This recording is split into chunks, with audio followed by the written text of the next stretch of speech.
Today, we are going to discuss about measurements and instrumentation, one of the core subjects in electrical electronics engineering. I am Dr. Illampoornan, professor in electrical and electronics engineering from the Bharat Institute of Science and Technology. Let us look at the static performance of the instrument, which is also widely known as static characteristics. The static characteristics is the response of an instrument to the time invariant input. That is, when the input is not varying over time, whatever the output we obtain from the measuring instrument is defined as static characteristics. There are various characteristics which are well defined, and the list goes as follows: range, span, linearity, sensitivity, environmental effects, drift, and hysteresis. We will discuss each and every characteristics one by one. First, we will discuss about the range. It defines what is the minimum value and what is the maximum value that an instrument can measure. So it is given in the statement. The input range defines the minimum and maximum value of variable to measure. The output range similarly defines what is the minimum and maximum value of the signal which can be obtained from any instrument, and also if we consider a transducer as an instrument, then the output range is defined as the same. First, let us assume the temperature transducer as an instrument which has a range from 100 degrees centigrade to 250 degree centigrade. Of course, the transducer is a device which will convert the input temperature into equivalent voltage values. So here the output range is given from 4 to 10 millivolts.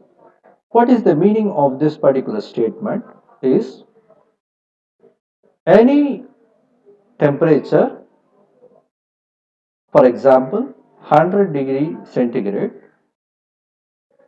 will be giving an output voltage of 4 millivolt. And similarly, your 250 degree centigrade will be giving an output of 10 millivolt. So the input range is actually matched with the output range. Whatever the temperature which is lying in between the input range will have similarly an output value which will be between 4 to 10 millivolts. So that is the idea of range. Next, we will discuss about span. Span, they defined as the maximum change of the input which will be occurring.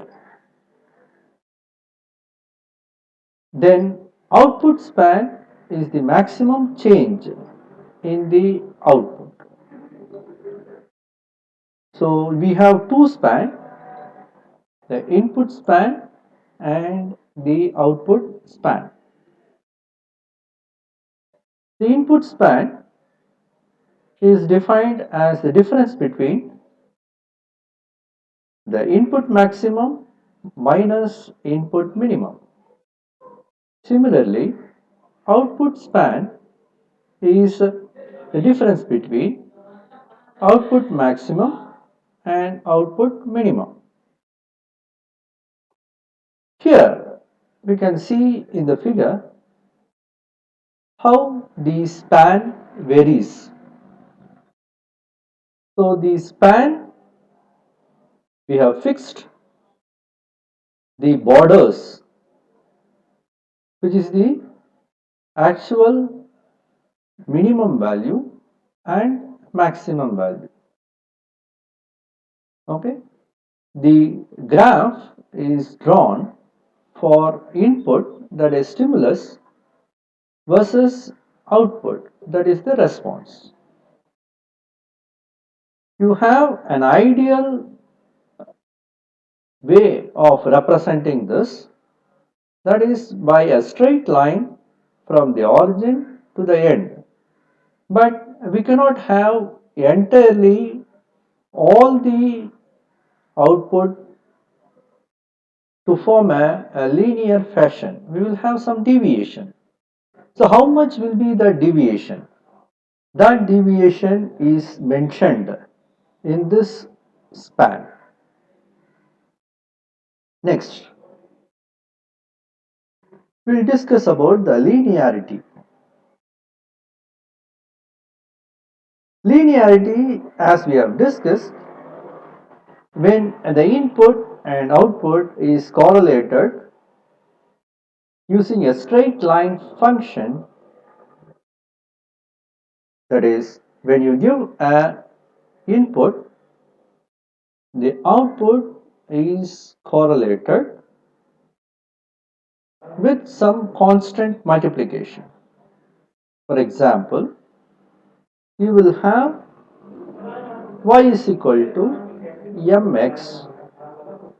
That means your input is x, then output y is definitely a constant multiplied with the input x.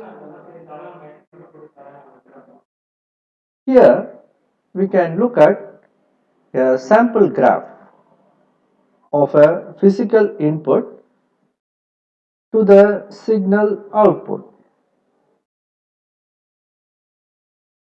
The region where you have a straight line response, that means all the physical input corresponds to a signal output, which is related by the slope of this line. So this box where the input is related to output by a constant is a linear response of an instrument. Of course, here you have to bring in the span also. So the input minimum and input maximum. Similarly, you will have output minimum and output maximum. Beyond this range, any instrument may not have a linear response. That means your input after input maximum, that is beyond the input maximum, the output may remain the same. So there is no further variation even if you increase the input. That portion is of course called as saturation. On the whole, the slope or the constant which multiplies is defined by the output maximum minus output minimum divided by input maximum minus input minimum. So this is the constant of multiplication. Of course, this is equal to output minus output minimum divided by this input minus input minimum, or on you can say output is equal to some constant multiplied to the input. Next we will discuss about the nonlinearity. Nonlinearity is defined as the deviation from the linear straight line. We can see here the input is defined along the x-axis, which is denoted as I, and output is denoted along the y-axis, which is denoted as O. We have the linear line, which is given by the equation Ki plus A, where K is the constant. Of course, it is the slope of this line, and I is the input, and A is the intercept. So suppose if the line is shifted over here with a distance of A from the origin, then also it is linear, but with the intercept A. So there is a general equation Ki plus A. The nonlinearity is measured how far it is moving away, or it is from the straight line, how much the output is varying. It may be on the positive side, it may be on the negative side. So in this case, if this is the input, and if we assume that output is linear, then the input will correspond to the output here. But since the output is curved, it is a curved nonlinear output. So for the input here, we will get an output which is somewhat lesser than the linear value. This difference is given by the nonlinearity, which is expressed as a function of input. So nonlinearity is a function of input. So for the curved line, we can even assume as y is equal to some m into x square, or O is equal to m into I square. So we will have a nonlinear output for a input I. Further, this varies over the range of input, that is from I minimum to I maximum.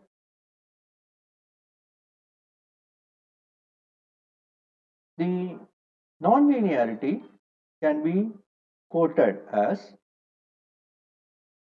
n of I, that is nonlinearity as a function of input, is equal to O of I, output as a function of input I, minus K into I plus A. This is the linear line function which is denoted here. So how far the output is deviating from the linear output, that is taken as nonlinearity. The percentage of nonlinearity is given by n max of I. So you can see here there is a maximum deviation. Here there is a maximum deviation along this point. So there will be a curve point where you will have maximum deviation. That as a function of input divided by the difference between the output maximum and minimum expressed as a percentage. So it is multiplied with 100. Next we will discuss about sensitivity. The sensitivity of the measurement is a measure of change in the instrument output that occurs when the output quantity which is measured changes by a small amount or given amount. Thus, the sensitivity is of course a ratio that is given by the scale deflection divided by value of the measurand producing a deflection. To define with a graph, you can consider the graph. where the input is along the x-axis and the output is along the y-axis. The input is Qi and output is Q naught. If the line, actually this line, you can take it as K into this I plus A, where A is the intercept and K is the slope of the line. So it's very easier to understand this particular linearity. So if it is linear, the sensitivity is defined by the infinitesimal change in the output, that is infinitesimal change in the output divided by infinitesimal change in the input. Infinitesimal change in the input. So sensitivity is equal to the change in the output divided by the change in the input. So del Q naught divided by del Qi. Suppose if our response is non-linear, then we will have to interpret in a different manner. What is the change in the output? We have to take along a tangential line which is drawn at the point of interest. Suppose if you are taking this point as a point of interest, then you have to draw a line which is tangential to that point of interest. Then complete the triangle. This is the change in the output and this is the change in the input. But the formula remains the same. Sensitivity is given by the change in the output divided by the change in the input. Of course, we have to consider for a smaller input change and smaller output change. That is why the formula is infinitesimal change in the output to infinitesimal change in the input. So we have seen sensitivity for two cases, one for a linear case and another for a non-linear case. Next, we will discuss about environmental effects. The environmental effects are the influence of external environment on a given instrument.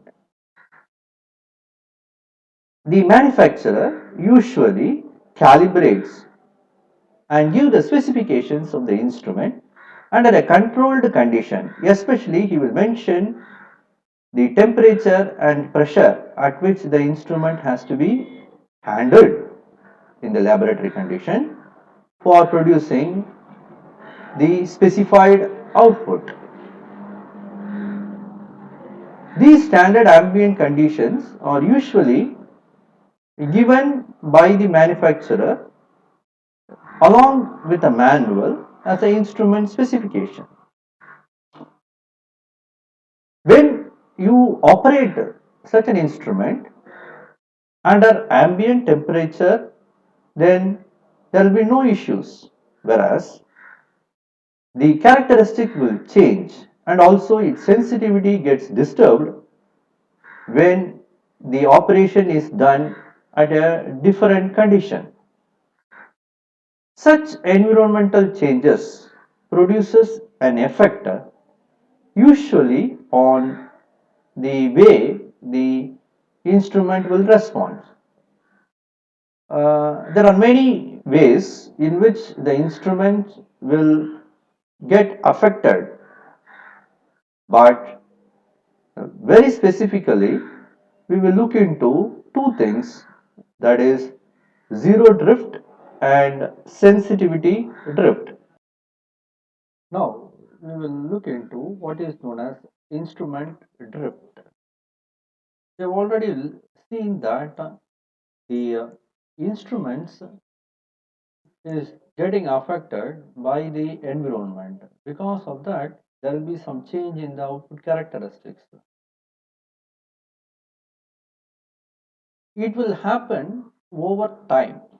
That means when the instrument is new, right from the manufacturing site, then there will be no issue because it is already calibrated and it is kept under a controlled environment, packed properly, so it will not have much of variation in the output. But when we use the instrument, it may age. Most of the part which are mechanical will age. The springs may vary in its property, and you will have a lot of wear and tear in mechanical parts. Because of that, there will be a variation in the output. Here, the prime source which is contributing for this drift is both chemical as well as structural changing, especially due to the mechanical stress. Imagine you are having an instrument with battery, then the battery, if you are using for a long time, it may even sometimes erode. Drift is very complex phenomena, and we can estimate it, or we can assume its presence only based on the sensitivity and offset value variation.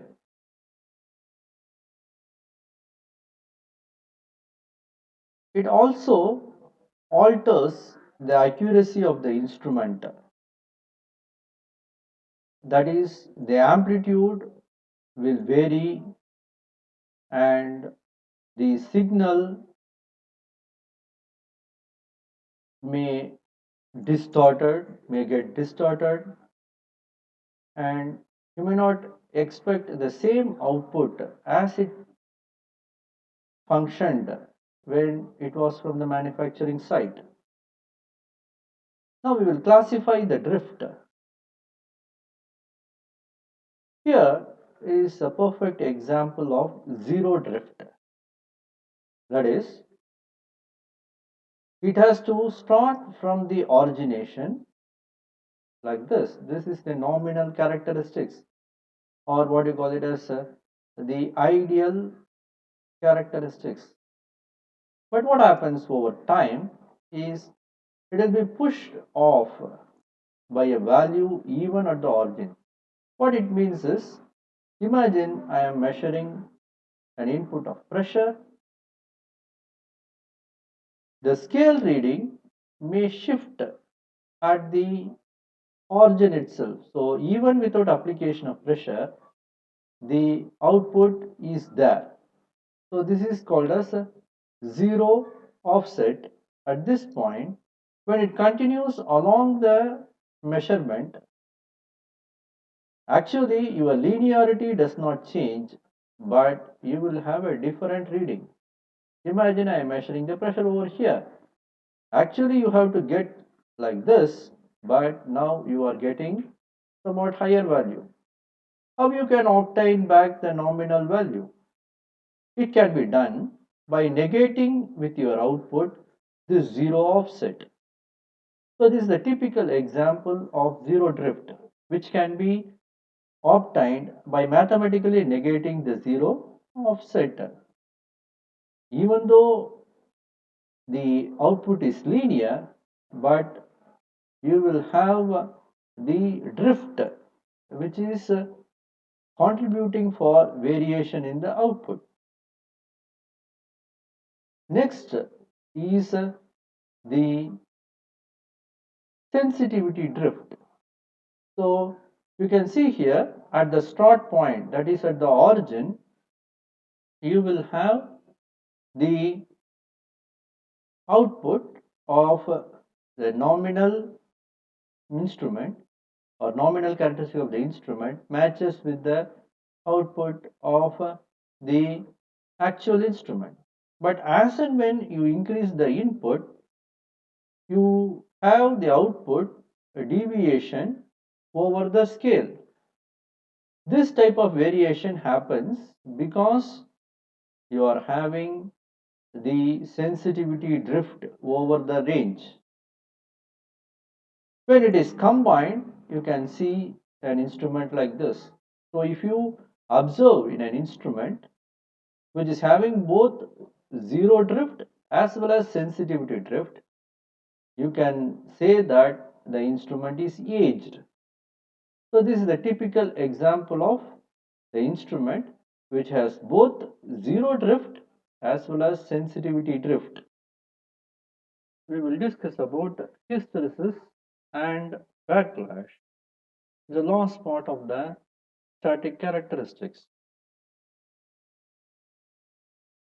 The careful observation of input and output relationship will sometime reveal that signal vary in direction of movement. Especially the mechanical system will have this problem. Imagine you have a spring, you expand it and compress it. You may not obtain the same point of compression and expansion. That is the meaning of this statement. The same effect can be observed in electrical phenomena also. That is, when you are increasing the intensity H from the origin, the magnetic flux density will increase in a fashion of a linear manner, then it will saturate. Again, if you reverse the magnetic field intensity, even at H is equal to 0, that is intensity is equal to 0, the B may not reach 0. That is called as a residual magnetism. So for the same value of H is equal to 0, at origin you will get 0, whereas when you are reversing, it may not be equal to 0, you will have certain amount of value. This characteristic is called as hysteresis. It is caused by many issues like looseness of joint in a mechanical joint, and it is also widely known as backlash. To understand it better, we can see here the hysteresis loop. So while increasing the loop, suppose the input quantity is increased, it will start from here, it will go as increasing. Then the moment you reverse the input, it will travel through a different path and it will track like this. So you imagine if I am measuring while increasing for the input here, you will get an output value here. For the same thing, when you are reversing, you will get a different value, that is from here. So you will have two different value for the same input depending upon your direction, whether you are increasing or decreasing. This is a typical thing regarding the hysteresis. The hysteresis may not be linear, it may be sometimes like a curved feature like this. So this is the typical example of hysteresis. One is due to the Coulomb's friction, another due to the viscous friction. Next, we will discuss about the dynamic characteristics. The dynamic characteristics of an instrument is explained by the phenomena when the input varies over time. So what is the response of the instrument when the input varies over time? All the instrument will not respond very quickly to the variation in the input. There will be some delay. So the response may be slow or sluggish due to the mass or due to the electrical capacitance, inductance, whatever may be the reason, you will have a delayed response to the input.